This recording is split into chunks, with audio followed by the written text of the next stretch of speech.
사도 바울은 기독교 역사에서 가장 중요한 인물로 평가를 받습니다.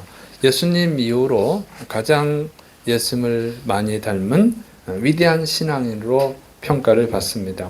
사도 바울의 영향력은 2000년 전에도 컸지만 지금도 큰 영향력을 끼치고 있고 앞으로도 아마 주님이 오시길 때까지 계속해서 큰 영향력을 끼칠 위대한 사람이 되었습니다. 자, 그가 이제 끼친 영향력을 보면요. 첫째로 기독교 복음을 전 세계로 전파하는 전 세계로 전파하는 역할을 했습니다. 네, 바울은 그 당시 이제 유대교, 유대인들에게 그 테두리 안에 있었어요. 기독교가. 그래서 이방 세계로 복음을 전하지 않았습니다. 예수님께서 제자들에게 땅 끝까지 복음을 전파라 이렇게 명령을 하셨음에도 불구하고 그 유대인 예수님의 제자들은 그 생각을 바꾸질 못했어요. 그래서 유대인들에게만 복음을 전했습니다. 이방인들에게 복음을 전하지 않았던 거예요. 그런데 사도 바울이 굉장히 적극적으로 이방 세계에 복음을 전했습니다. 그래서 사도 바울은 이 소극적이고 부정적이었던 그 제자들과 달리 이 3차 전도행을 하면서 그 당시 로마 지역 여러 지역을 돌아다니면서 복음을 전했어요. 그래서 소아시아, 유럽에 이제 복음을 전하고 거기서 교회를 세우고 또 그 교회들을 교육을 해가지고 그 교회들이 또 다른 지역에 복음을 전하도록 교육을 했습니다. 그 결과 이제 우리나라에도 복음이 들어왔고 여러분도 저도 예수님 믿고 구원받게 된 줄을 믿으시 바랍니다. 만약 사도 바울이 없었다면 그 소극적이고 부정적인 전도를 하더라도 이방인들에게 전도를 하더라도 굉장히 소극적이고 부정적이었던 그 예수님의 제자들만 있었다고 하면 복음은 세계로 뻗어나가지 못했을 것입니다.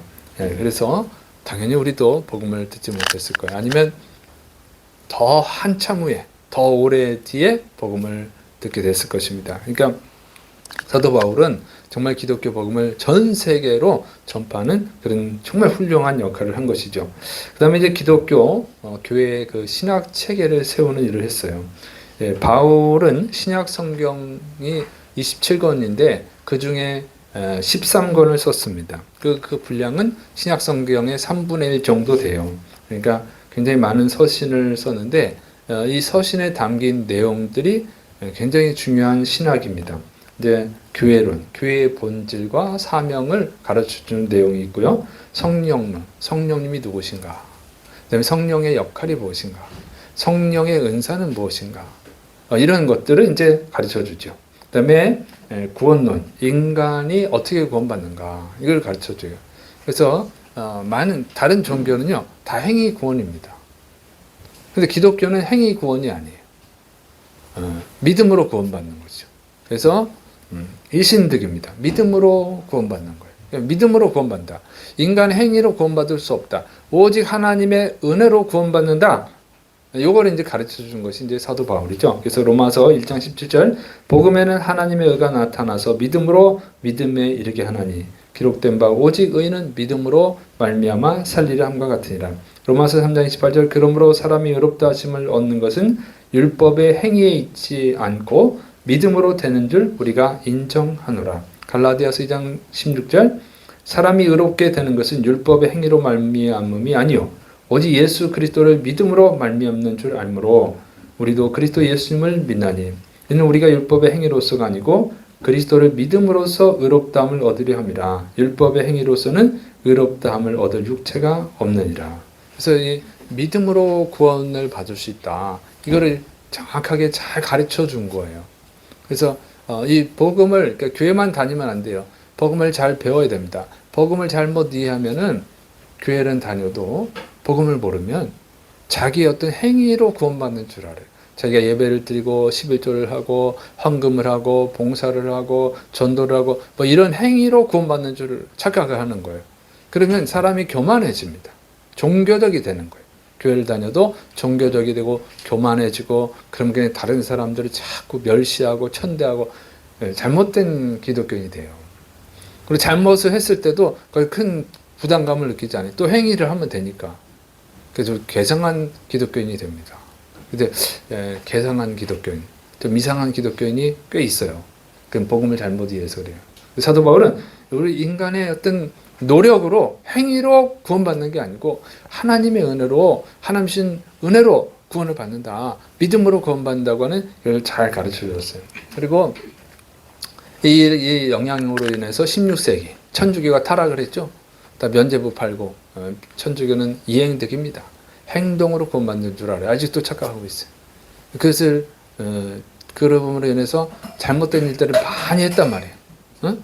그러니까 행위로 구원받는다고 그러면 사람이 교만해져서 잘못된 일을 많이 해요. 잘못된 일을 해도 금방 또 그걸 해결할 수 있으니까 그게 사람이 괴상한 사람, 흉악한 죄인이 되는 것입니다.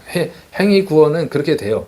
행위로 구원하면 의로워질 것 같지만 그게 아니고 행위 구원을 하면 더 이상해집니다. 제일 잘못된 것이 면죄부였죠. 아무리 큰 죄를 지었어도 이거 헌금 얼마 하면 다 용서받아. 이러니까 이게 행위 구원이에요. 그러니까 나쁜 짓을 하는데 부담이 없죠. 부자는 부담이 없어요. 가난한 사람은 힘들겠지만 부자는 또 나쁜 짓 해도 상관없어. 또 헌금하면 용서받으니까. 이렇게 해서 아주 괴상한 그리스도인이 되는 거예요. 자, 그래서 그 당시 천주교가 타락을 했단 말이에요. 그래서 마틴 루터가 종교개혁을 일으키죠. 이게 바로 사도 바울이 오직 은혜로 믿음으로 구원받는다고는 이 말씀을 가르쳤기 때문에 그래요. 자, 그리고 그 외에도 예수님의 십자가의 의미, 부활, 종말론 이런 것들 기독교의 중요한 교리들을 다 깨우쳐 줬어요. 그래서 굉장히 중요한 역할을 했고, 그다음에 이제 목회 지침을 제시합니다. 사도 바울 당시에 이제 목회를 어떻게 해야 되는지, 목회자의 자세는 어떤지, 목회자의 자격은 어떤지, 목회는 어떻게 해야 되는지 이런 것들을 잘 가르쳐 준 거예요. 그래서 계속 그런 내용으로 편지를 썼습니다. 그래서 지금도 이제 목회자들에게 어떤 목회를 해야 되는지를 가르쳐주는 영향력을 끼치고 있습니다. 그 다음에 이제 기독교인의 거룩한 삶을 교육해, 기독교 윤리를 가르친 거예요. 그러니까 이 기독교 윤리를 안 가르치면 똑같이 괴상한 사람이 돼요. 예수 믿고 구원받아. 그러니까 무슨 짓을 해도 상관없어. 행위로 구원받는 게 아니라 믿음으로 구원받으니까 어떤 행위를 해도 상관없어. 이게 잘못되는 거예요 또. 응?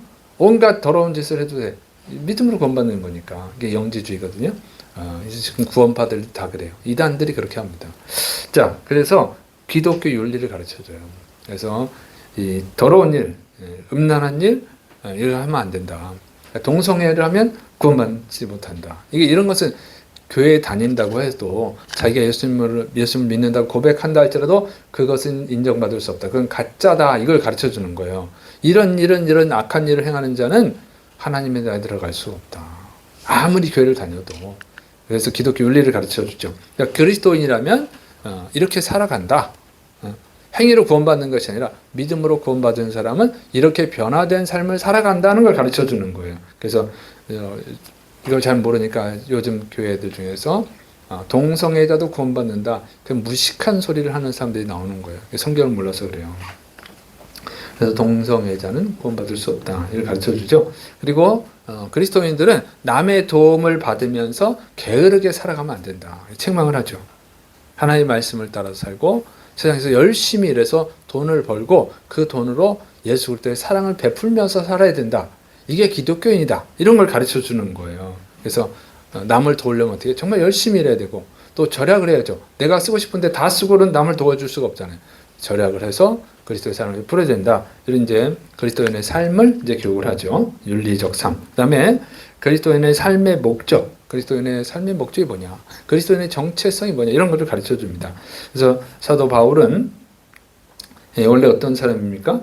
사도 바울은 예수님을 핍박하는 사람이었는데 예수님을 만난 후에는 변화가 됐어요. 목숨을 바쳐서 복음을 전합니다. 그래서 사도 바울은 정말 많은 고난을 당해요. 사람들한테 주먹으로 매맞고 그다음에 돌에 맞기도 하고 굶주리기도 하고 정말 많은 고난을 감옥에도 갇히고 많은 고난을 당했는데 그런 고난을 속에서도 사도 바울은 흔들리지 않고 오직 열심히 복음을 전했습니다. 왜 그랬냐? 로마서 14장 8절 우리가 살아도 주를 위하여 살고 죽어도 주를 위하여 죽나니 그러므로 사나 죽으나 우리가 주의 것이로다. 고린도전서 10장 31절 그런즉 너희가 먹든지 마시든지 무엇을 하든지 다 하나님의 영광을 위하여 하라. 그러니까 그리스도인이 누구냐? 그리스도인은 사나 죽으나 주님을 위해서 살아야 된다. 그게 그리스도인의 정체성이에요. 그리스도인은 주님의 것이다. 예수 그리스도의 것이다 하는 거예요. 그래서 교회를 표현을 뭐라고 그래요? 교회의 머리는 예수님. 예수님의 몸은 교회. 성도는 교회의 한 일원. 그러니까 머리이신 예수님 위해서 살아가야 된다는 거예요. 머리이신 예수님의 명령을 따라 살아가는 거예요. 그러니까 머리가 몸을 일을 시키잖아요. 몸은 내 머리의 명령을 듣잖아요. 그게 머리와 몸의 관계예요. 그게 예수님과 성도의 관계예요. 그게 그리스도인이야. 그러니까 교회를 다니는데 예수님 명령을 안 들어요. 그럼 그리스도인이 아니에요. 교회를 다니는 것 뿐이지 그리스도인이 아니에요. 그리스도인이 되기 위해서 교회를 다니고 있는 것 뿐이에요, 지금. 그래서 그리스도인이 돼야 됩니다. 그러니까 그리스도인은 주님을 위해서 살아가는 거예요. 그게 그리스도인이다. 그리고 먹든지 마시든지 무엇, 그리스도이니까 무엇을 하든지 하나님의 영광을 위해서 하는 거예요. 먹는 것도 하나님의 영광을 위해서. 안 먹는 것도 하나님의 영광을 위해서. 그러니까 자기를 위해서 안 먹으면 안 돼요. 응? 자기를 위해서 먹으면 안 돼요. 이게 그리스도인이에요. 이게 그리스도인의 정체성입니다. 그러니까 잘 아셔야 돼요. 그래서 우리가 하나님께 영광이 안 되면 먹으면 안 되는 거예요. 내가 아무리 먹고 싶어도 근데 하나님께 영광이 안 되면 안 먹어야 되고, 응? 내가 아무리 마시고 싶어도 하나님께 영광이 안 되면 안 마시는 거예요. 그리스도의 거니까 그리스도 내 거가 아니고 그리스도의 거 이거예요. 그래서 그리스도인은 오직 그리스도를 위해서 하나님의 영광을 위해서 살아가는 자가 그리스도인이다. 이걸 가르쳐 주는 거예요. 그리스도인의 정체성입니다. 삶의 목적. 이게 간단한 건데 이 단순한 진리인데 이것도 몰라가지고 교회를 다니는데 온갖 나쁜 짓은 다 하고 자기를 위해서 나쁜 짓 하는 거죠. 하나님 영광을 위해서 나쁜 짓 하는 사람이 어디 있습니까? 자기를 위해서 나쁜 짓을 해요. 그리고 또 자기가 기독교인인 줄 알고 천국 갈 줄 착각하고 있는 거예요. 못 갑니다. 그래서 이거를 가르쳐 줬어요. 그래서 이런 것들을 가르쳐 줬기 때문에 정말 우리에게 큰 영향을 끼치고 정말 위대한 하나님의 사람이 된 것입니다. 자, 그런데 사도 바울은 정말 위대한 삶을 살았는데 그렇게 위대한 삶을 살기가 쉽지 않은 그 상황에 놓여 있었어요. 그의 삶을 보면 정말 위대한 삶을 살기가 어려운 환경이 있었죠. 왜냐하면 수많은 핍박을 받았으니까 뭐 사람들한테 비난당하고 누명 쓰고 감옥에 갇히고 뭐 매 맞고 돌에 맞고 죽을 뻔하고 바다에 빠져서 그 배가 파손해가지고 바다에 빠져 죽을 뻔하기도 하고 독사에 물리기도 하고 정말 많은 고난을 당했잖아요. 이런 고난을 당하고 위대한 삶을 살아가기가 쉽습니까? 여러분, 성도들이 삶에 어려움이 생기면 뭐 육체 건강에 어려움이 생기거나 물질적인 어려움이 생기거나 뭐 가정에 문제가 생기거나 그러면 어떻게 해요? 반응이 엄마하고 불평하잖아요. 응? 예수님 믿는데 왜 이런 어려움이 와? 하고 원망하고 불평한단 말이에요. 근데 사도 바울은 원망하고 불평하는 게 아니라 그럼에도 불구하고 정말 열심히 충성되게 하나님을 위해서 살았다는 거죠. 복음을 전하고. 이게 쉬운 게 아니에요. 우리가 뭐 사도 바울처럼 그렇게 뭐 돌에 맞은 분이 있습니까, 여기에? 주먹으로 맞은 분이 있습니까, 전도하다가? 전도하는 죄로 감옥에 갇힌 적 있습니까? 그런 거 없잖아요. 그런 거 없어도 뭐 굶어 죽을 직전까지 간 적 있습니까? 그런 적도 없잖아요. 요즘 우리나라 밥 공짜로 다 줘요, 여러분. 응? 배고프시면 저 서울역 가시면 다 준단 말이에요. 그래서 여러분 굶을 일이 없어요. 근데 이 사도 바울은 굶어 죽기 직전까지도 가고 감옥에도 갇히고 이렇게 고난을 당하는데 어떻게 위대한 일을 할 수 있냐는 거예요. 응? 성도들은 조금만 어려워도 원망 불평하고 응? 하나님께 영광을 위해서 못 살아가잖아요. 내가 하나님께 영광 못 돌리는 것은 하나님이 축복을 안 해줘서 그렇죠. 뭐 이런 원망 불평이나 하지. 근데 어떻게 할 수 있었냐? 응? 사도 바울만큼 많은 고난을 당한 사람은 거의 없을 겁니다. 기독교 역사에 앞으로도 없을 것 같아요. 그런데 가장 위대한 인생을 살았다는 거예요. 가장 위대한 그리스도인이 됐어요. 그가 어떻게 이런 위대한 사역을 감당할 수 있었을까? 첫째로는요, 하나님의 은혜입니다. 하나님의 은혜. 자, 고린도전서 15장 9절부터 10절. 나는 사도 중에 지극히 작은 자라 내가 하나님의 교회를 핍박하였으므로 사도라 칭함을 받기에 감당치 못할 자로라. 그러나 나의 나된 것은 하나님의 은혜로 된 것이니 내게 주신 그의 은혜가 헛되지 아니하여 내가 모든 사도보다 더 많이 수고하였으나 내가 아니요 오직 나와 함께 하신 하나님의 은혜로라. 그래서 사도 바울은 원래 예수님을 믿는 사람을 핍박하는 자였단 말이에요. 아마 기독교 최초의 순교자가 누굽니까? 스데반 집사님이죠. 스데반 집사님이 돌에 맞아 죽었어요. 그런데 아마도 그 스데반 집사님에게 처음 돌을 던진 사람은 사도 바울일 겁니다. 왜냐면 주동자니까. 주동자가 원래 먼저 돌을 던지고 주위 사람들이 돌을 던지게 되어 있거든요. 성경에 이걸 밝히지는 않았어. 은혜가 안 될 거라고 생각을 해서 안 썼을 거예요. 그 당시 사도 바울은 예수님 믿는 사람들도 의심했거든요. 너무 심하게 핍박을 해서 저놈이 진짜일까? 이렇게 의심했어요. 근데 지금 우리가 다 이해하니까 괜찮은데 굳이 스데반 집사님한테 제일 먼저 돌을 던졌다 이걸 써놓으면 반감이 너무 심하잖아요. 그래서 아마 안 썼을 것 같은데 제가 분석해 볼 때는 사도 바울이 제일 먼저 스데반에게 돌을 던졌을 것입니다. 어쨌든 이렇게 잔혹한 핍박자였어요. 그리고 너무 핍박하는데 열정이 지나쳐가지고 그냥 예루살렘에서, 그러니까 유대 땅에서만 핍박하면 되는데 그게 아니라 외국까지 가는 거예요. 외국. 다메섹, 아람의 수도였던 다메섹으로 가서 거기 있는 그리스도인들을 붙잡아가지고 예루살렘을 끌고 와가지고 처벌하려고. 굉장히 열정이 지나친 사람이죠. 그렇게 아주 심한 핍박자였는데 그 사람이 어떻게 전도자로 변화됐는가? 그것은 다메섹으로 가는 길에 부활하신 예수님을 만나서 그렇죠.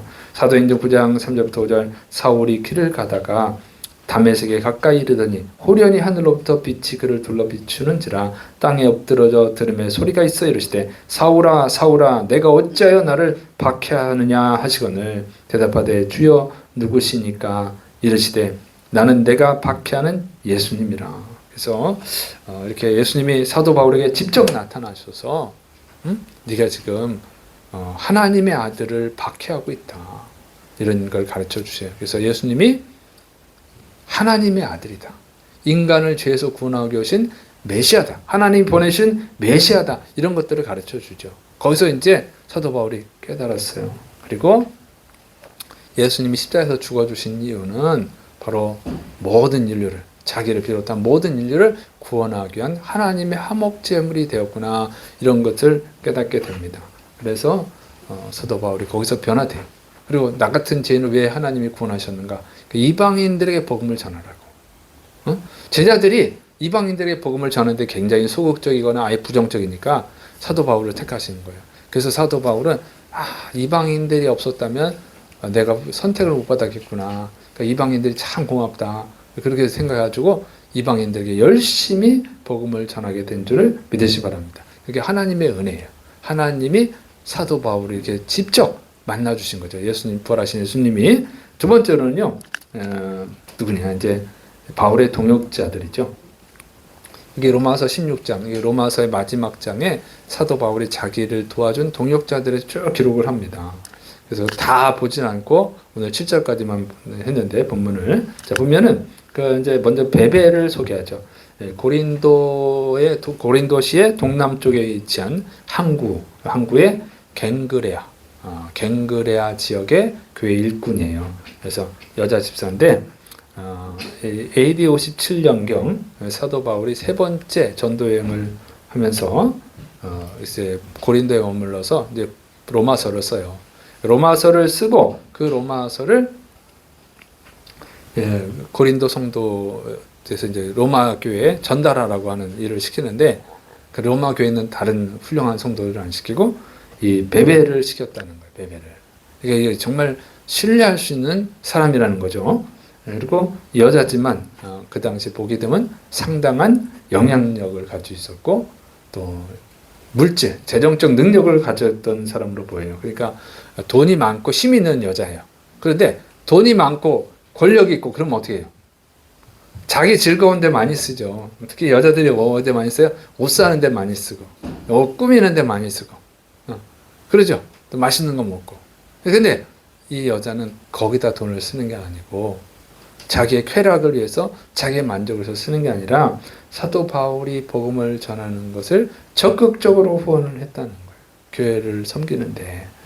그래서 로마서에 많은 사람들이 나오지만 베베를 제일 먼저 썼습니다. 그리고 또 로마서에 여기 16명, 여기 8명 여자들이 나오는데 베베의 이름을 제일 먼저 썼어요. 그리고 로마 교회 성도들에게 그녀를 주 안에서 합당하게 영접하라. 정말 훌륭한 사람이니까 잘 영접해야 된다. 이렇게 당부를 합니다. 그러니까 사도 바울이 얼마나 그 베베에게 큰 은혜를 입었는지 너무 감사한 거예요. 그러니까 베베가 굉장히 사도 바울을 많이 도왔어. 그래서 이제 자기의 보호자라는 표현도 하는 거예요. 그다음에 이제 브리스가와 아굴라가 나옵니다. 브리스가는 브리스길라라고도 이제 표현을 해요. 자, 그런데 이 브리스가와 아굴라 부부는 원래는 로마에 살던 사람들이었는데 이제 글라우디오 칙령에 의해서 유대인들을 추방을 해요. 유대인들을 추방해서 이제 고린도시로 이사 오게 돼요. 근데 이제 이 사람들이 하는 일이 천막을 지어서 파는 일을 한 거예요. 근데 사도 바울도 천막을 지어서 파는 일을 했어요. 왜냐면 사도 바울이 여러 지역을 돌아다니면서 교회를 개척하잖아요. 그러면 이제 돈이 필요하잖아요. 생활하는 것도 돈이 필요하고 복음을 전하는데도 돈이 필요하잖아요. 뭐 교통비도 필요하고 음식도 먹었고 그래야 되니까. 근데 사도 바울이 개척을 해가지고 개척교회에서 성도들한테 헌금을 하라고 하면 성도들이 헌금을 얼마나 하겠어요? 성도도 없는데. 그러니까 이거는 안 되는 거죠. 그러니까 사도 바울이 천막을 지어서 거기서 번 돈으로 생활하고 전도를 한 거예요. 그러다 보니까 이제 업종이 같으니까 브리스길라 아굴라 부부를 이제 만나게 됐는데 이제 그들이 원래 예수 믿는 사람들이에요. 그런데 전도는 열심이 없었어. 근데 사도 바울과 만나서 이제 교제하고 성경을 배우면서 이제 브리스길라 아굴라 부부도 열심히 전도하는 자가 됐습니다. 교회만 다니던 사람들이 이제 전도자가 된 거예요. 그래서 이제 나중에는 바울을 따라서 전도 여행을 함께 갑니다. 에베소에서 가서도 복음을 전하고, 그래서 복음을 전하는 중요한 동역자가 되고, 그리고 나중에는 자기 집을 교회로 써요. 그러니까 당시에는 교회당이 있는 게 아니에요. 이렇게 예배당이 있는 게 아니에요. 핍박의 시대니까 교회당을 지을 수도 없고 지으면 핍박받대요. 그러니까 돈도 많지도 않고 성도들이 뭐 많지도 않으니까 어떻게 하냐면 좀 집이 넓은 사람이 거기를 교회로 쓰는 거예요. 그러니까 평상시 집으로 쓰다가 예배 드릴 때는 교회로 쓰는 거죠. 그게는 불편하잖아요, 여러분. 그죠? 남이 자기 집에 오는 거 불편하잖아요. 제가 처음 목회를 할 때는 30년 전에는 신방도 많이 다녔는데 요즘은 신방 잘 안 갑니다. 자기 집에 오는 걸 싫어해. 집에 초대를 하려면 집안 청소를 다 해야 되잖아. 피곤하잖아요, 그부터. 근데 뭐 목사님이 한 명 제가 가르지만 이건 전혀 다른 거예요. 또 다른 거예요. 왜냐면 성도가 10명, 20명이면 거기서 다 예배를 드리면 어떻게 되겠어요? 얼마나 힘들어 이거. 그 다음에 또 교회 예배 끝나면 식사 대접을 해야 되잖아요. 그럼 그 브리스겔라 아굴라 부부 집에 성도가 20명, 30명, 40명이 돼버리면 이건 너무너무 힘든 일이 되는 거죠.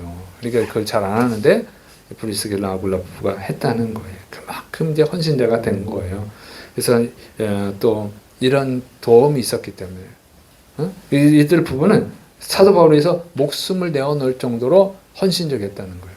이렇게 열정적으로 도와줬기 때문에 사도 바울이 바로 복음을 전하는 위대한 사명을 감당할 수 있었는 줄을 믿으시기 바랍니다. 그 다음에 이제 에베네도에 대해서 기록합니다. 에베네도, 나의 사랑하는 에베네도 이렇게 표현하죠. 그 때문에 정말 사랑이 담겨 있잖아요.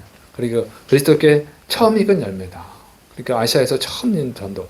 그러니까 전도는 지금도 힘들지만 그때는 더 힘들어요. 그러니까 한 성도를 얻는 것이 너무너무 힘든 일이죠. 근데 전도가 안 되면 실망하고 포기하잖아요. 요즘도 개척하다가 포기하는 분들도 있는데 그때는 얼마나 힘들겠어요. 처음 예수 믿은 성도, 첫 열매야. 얼마나 귀하게 했어요. 얼마나. 이게 사도 바울에게 큰 힘을 주는 성도. 그리고 근데 자세히는 기록 안 됐지만 이 사람이 또 열심히 봉사한 것으로 봅니다. 그다음에 이제 마리아로 나오죠. 근데 성경에는 또 마리아가 많아요. 막달라 마리아도 있고 예수님의 어머니 마리아도 있고 세베대 어머니 마리아도 있고 마리아가 너무 많아요. 근데 이게 마리아라고 이제 소개를 해요. 그럼 누굴까요?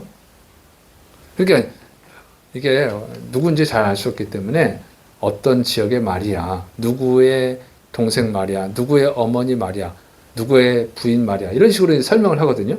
근데 그 설명이 없어요. 왜 그럴까요? 그는요 그만큼 유명한 사람이야.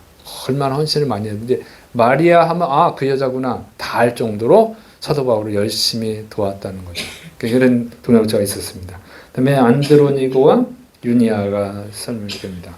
예, 바울보다 먼저 예수를 믿었고 바울의 친척이고 또 바울과 함께 감옥에 갇혔다 이런 있어요.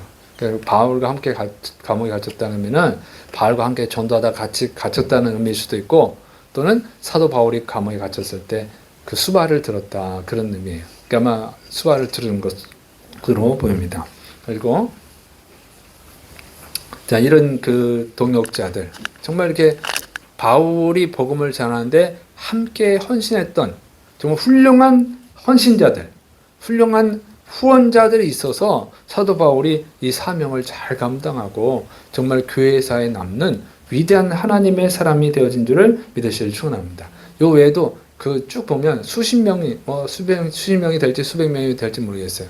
왜냐면 교회에 있는 그 교회 성도들이 이렇게 나오니까 그거는 뭐 몇 명인지 알 수가 없어요. 그래서 굉장히 많은 사역자들이 사도 바울을 도왔음을 알 수 있습니다. 그래서 사도 바울 혼자서 한 게 아니라 사도 바울 옆에 있는 동역자들이 있었기 때문에 이 사역을 감당할 수 있었다고 하는 거예요. 그래서 여러분 우리가 정말 여러분이 하나님을 믿고 하나님의 영광을 위해서 살아가려면 혼자 못합니다. 동역자들이 있어야 돼요. 동역자들이 누구예요? 지금 여러분 옆에 있는 성도들입니다. 믿습니까? 그 사람들 때문에 여러분이 믿음이 성장하고 하나님의 일을 하고 시험에 들 때 일어나고 환난을 극복하게 되는 겁니다. 믿습니까? 그래서 옆에 있는 성도들을 귀하게 여기셔야 돼요. 믿습니까? 옆에 있는 사람들의 항상 감사한 마음을 가지게 됩니다. 한번 인사하세요. 당신이 내 옆에 있어서 감사합니다. 응? 여러분 인간은 이 일을 할 뿐만 아니라 신앙적이 아니라도 인간 혼자 살아갈 수가 없어요. 왜? 여러분이 입고 있는 옷 누가 만들었어요? 여러분이 만든 거 아니잖아요. 여러분이 신고 있는 신발 여러분이 만든 거 아니잖아요. 여러분이 먹고 있는 음식 여러분이 농사진 거 아니잖아요. 이게 사람 혼자 살아갈 수 없는 존재예요. 누군가의 다 도움을 받아서 그런 거예요. 항상 감사해야 돼. 그런데 신앙은 더욱 그런 거예요. 그래서 좀 마음에 안 드는 부분이 있을 거예요. 근데 여러분 저 사람 왜 이렇게 못해? 이렇게 생각할 수 있어요. 그런데 나에 대해서 여러분에 대해서 누군가 그렇게 생각할 거예요. 인간은 다 부족한 죄인이니까. 믿습니까? 그렇게 하면 은혜가 안 돼요. 왜 저 사람이 저 모양이야? 그러면은 은혜가 안 된다고. 나같이 부족한 자가 이렇게 신앙생활하고 하나님을 믿고 믿음을 잃지 않는 것은 내 옆에 있는 사람들이 나를 도와주기 때문에 나를 위해서 기도해 주기 때문에 믿습니까? 이런 마음을 가지고 감사하시기를 축원합니다.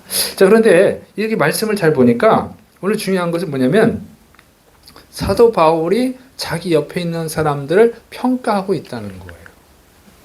이게 좋은 평가를 했는데 나쁜 평가를 한 사람도 있죠. 대마도 나왔잖아요. 대마는 세상을 사랑해서 데살로니가를 갔다. 대마 여기 오늘 나오는 거 아니에요? 자, 나쁜 평가를 하기도 하고 좋은 평가를 해야 돼요. 오늘 좋은 평가를 하고 있어요. 자, 이렇게 어쨌든 평가를 한다는 거예요. 사람은 사도 바울도 평가를 받았잖아요. 자, 근데 성경이 그렇게 해요. 성경이 다 사람을 평가해요. 다 사람을 평가를 한다고. 자, 우리가 아담은 딱 나오잖아요. 아담이 어떤 사람? 선악과 먹은 사람. 평가를 했잖아요. 모세 어떤 사람? 이스라엘 백성을 출애굽시킨 사람. 여호수아 어떻게 한 사람? 가나안 땅을 정복한 사람.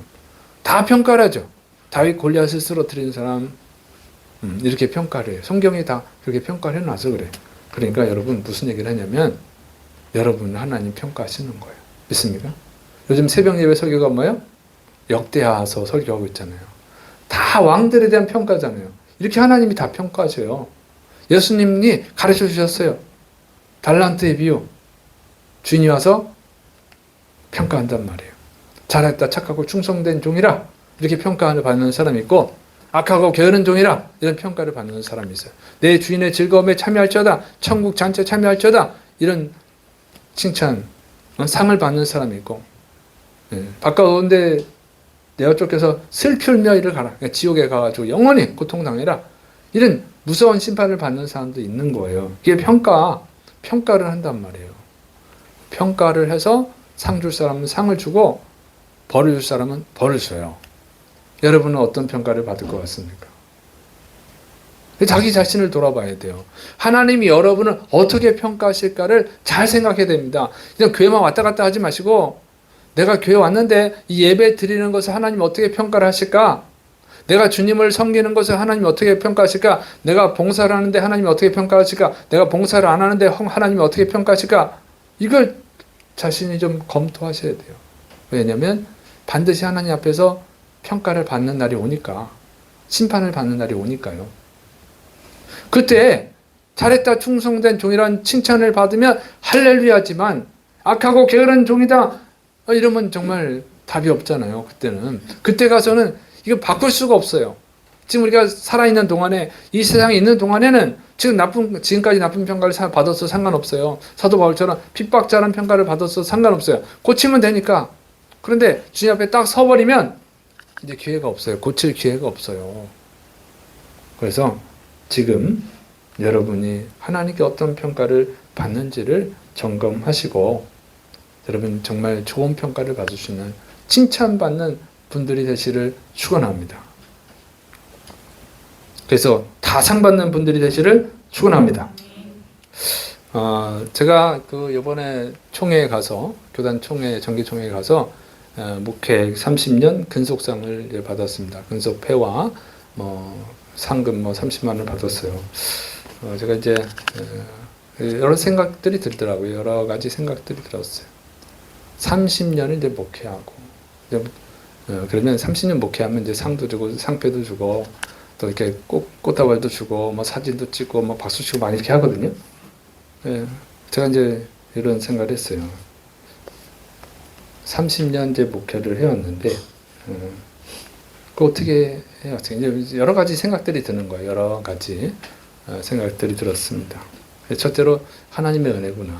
그래서 제가 정말 아무것도 없이 개척을 시작을 해가지고 이렇게 30년의 목회를 하고 있습니다. 근데 이제 그 30년 전에는 정말 철이 없었던 거예요. 너무 철이 없었지.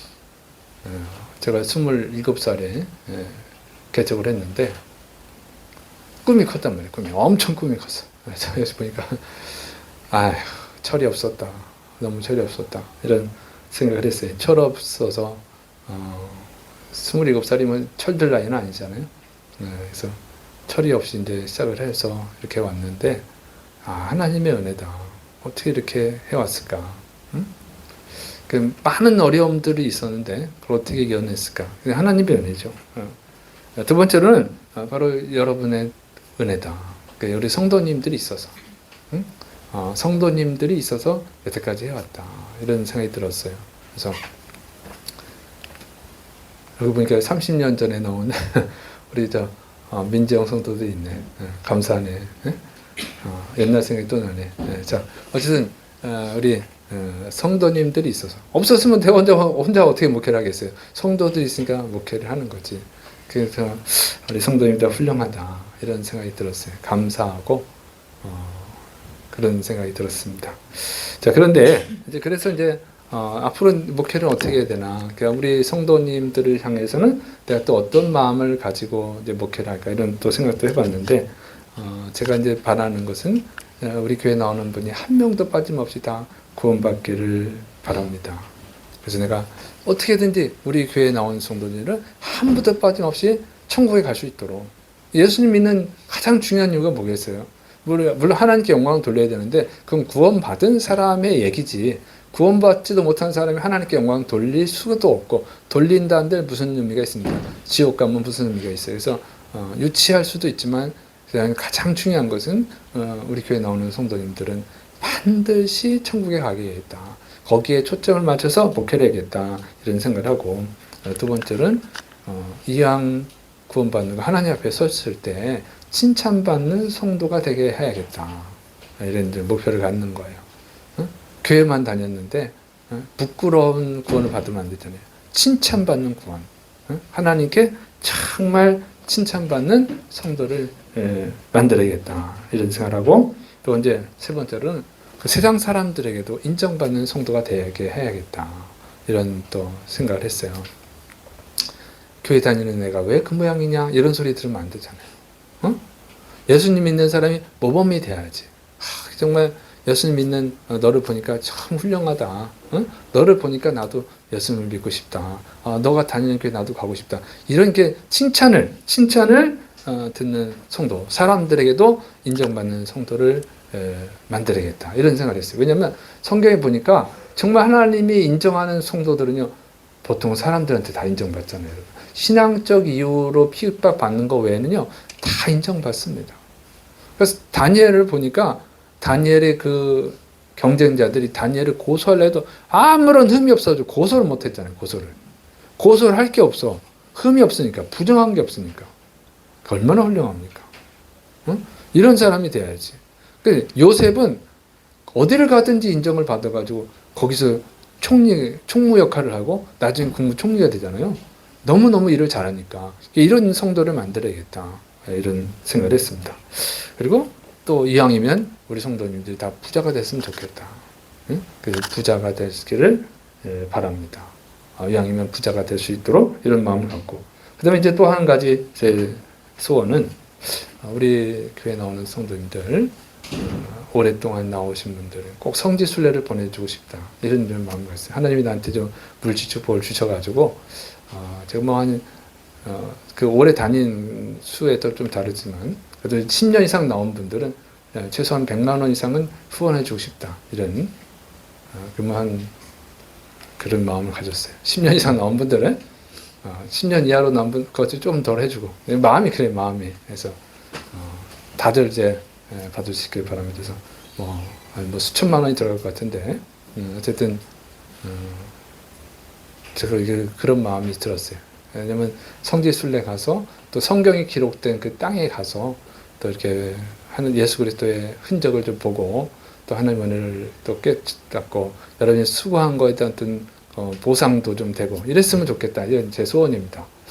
이런 마음들을 가졌어요. 내가 어떻게 이 은혜를 갚을 수 있을까 이런 생각을 한 거예요. 그래서 이런 마음들을 가졌습니다. 그러나 무엇보다도 중요한 것은 여러분이 정말 구원받고 하나님께 정말 잘했다고 하는 칭찬을 받는 그리스도인이 되는 것인 줄을 믿으시기를 축원합니다.